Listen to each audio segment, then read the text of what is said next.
Madam, please start your presentation. Okay.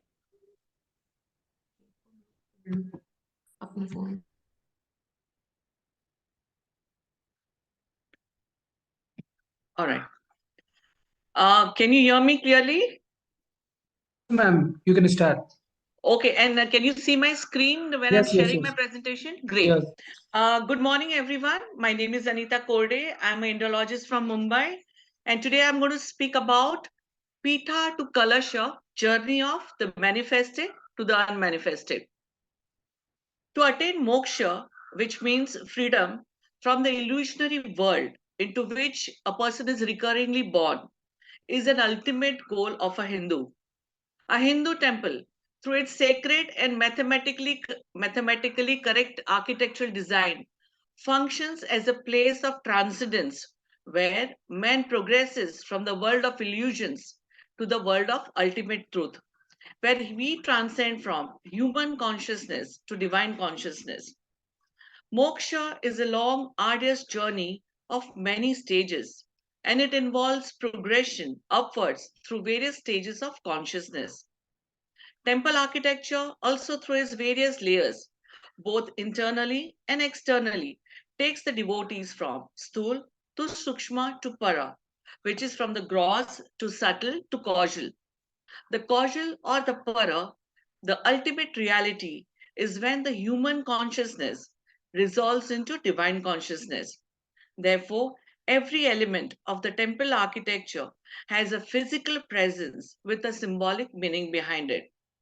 Now, today we are going to take Somnath Temple as an example to express and explain how the Pitha to Kalasha is a journey from manifested to unmanifested. The new Somnath Temple is built in Nagara style.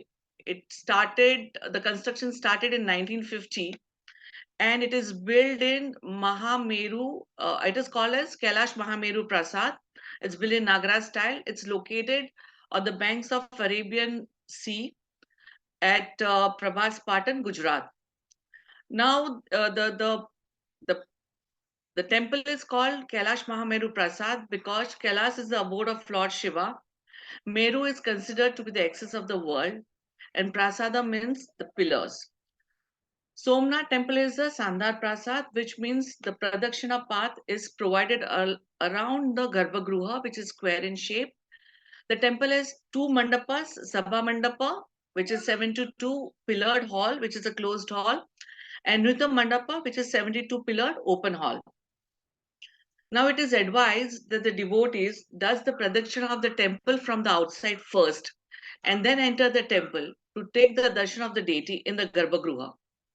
The temple is designed such that as our eyes move upwards, so does our state of mind, which moves from sthul or the gross elements of life towards the sukshma or the subtle and finally the para. Now, when we do the pradakshina of the temple from outside, we are actually at a eye level, we have the Pitha and the Kumbhi. So when we are moving and doing the pradakshina, what we see is the four purushats which are prescribed in our scriptures. There is dharma, artha, kama, moksha, all depicted at the lower level of the temple. You see the bands of Kirtimukha, above that there's a band of Gajathara, then the band of Ashwathara, and above that is the human thara or the Narathara, where the depiction of day-to-day activities is shown. So all the gross elements are shown at the eye level, right? Now, as we move and go high up on the Pitha, we see the Janga.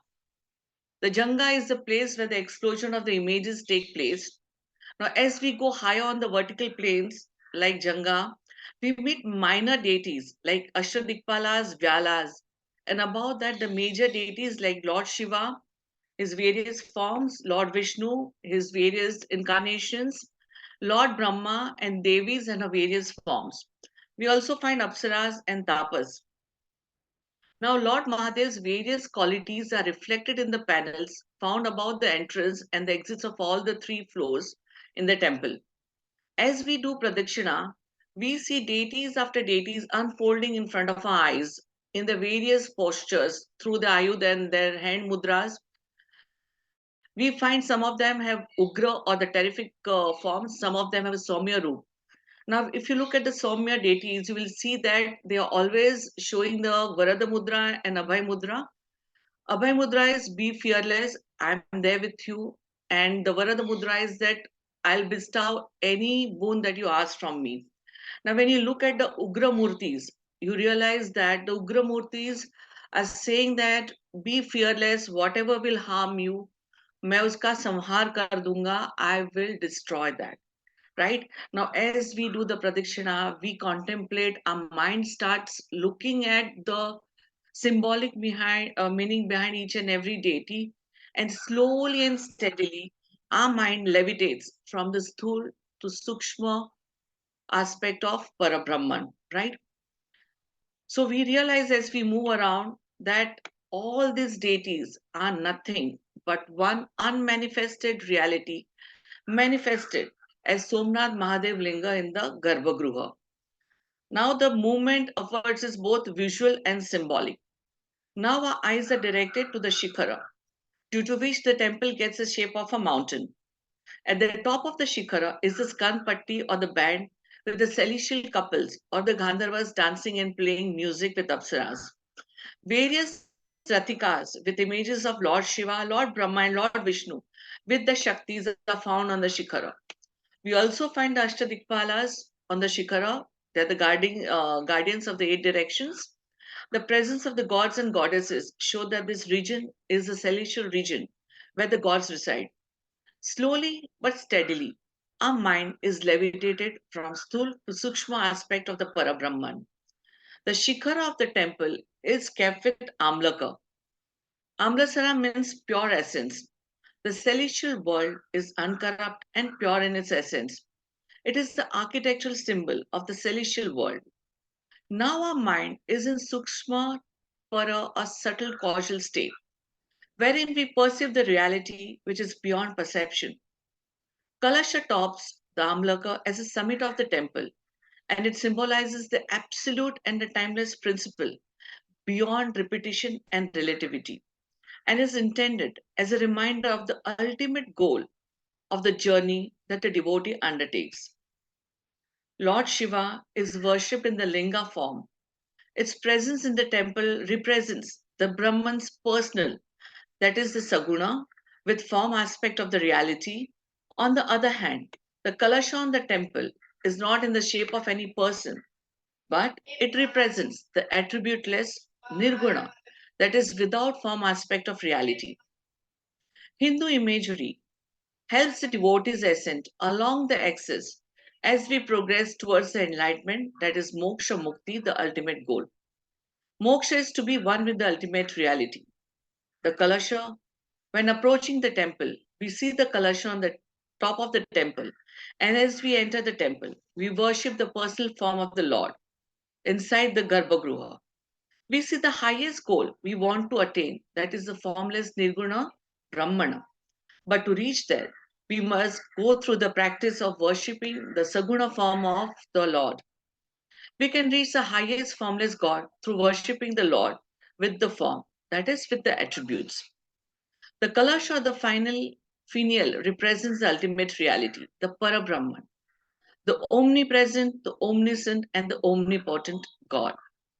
So, at the darshan of the Kalasha, a devotee's mind moves from Shukshma to Para or subtle to causal. Slowly, the temple architecture levitates our ascent from Pitha to Mandava to the Shikhara, Amlaka, and finally the Kalash, where the unmanifested reality is present, to show that we have resolved in the divine consciousness. The symbol of the Dvaja Stamba along with the Dhaja, with the attribute of Lord Shiva's Vahana and his Trishul is depicted on the saffron colored triangular pataka or the flag. It shows that we have achieved the victory over the base elements and we are striving to be one with the Parabrahman. Finally, with the Kalasha, we become one with God. We become one with Shiva. The Jiva meets Shiva. Thank you so much for listening to me. If there are any queries,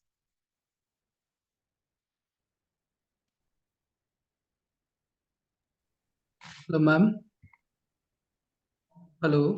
Yes, yes, sir. Ma'am सुन पा रहे हैं आप मुझे? Yes, I can hear you. Okay. आपका presentation बहुत अच्छा था। एक्चुअली ये सेशन आपका रिकॉर्ड होने के बाद अभी आईसीएचआर के पास जाएगा एनालाइज के लिए। तो हाँ वो जी, आपको बाद में उसको एनालाइज करके मार्किंग करेंगे। तो हाँ सर। अगर कोई ऐसा कुछ उनको डाउट होगा कुछ होगा तो आपको मेल या कांटेक्ट किया जाएगा, ईमेल किया जाएगा। हाँ जी सर। ठीक है ma'am. Thank you so much sir. Thank you so much ma'am. Okay. Bye. Bye.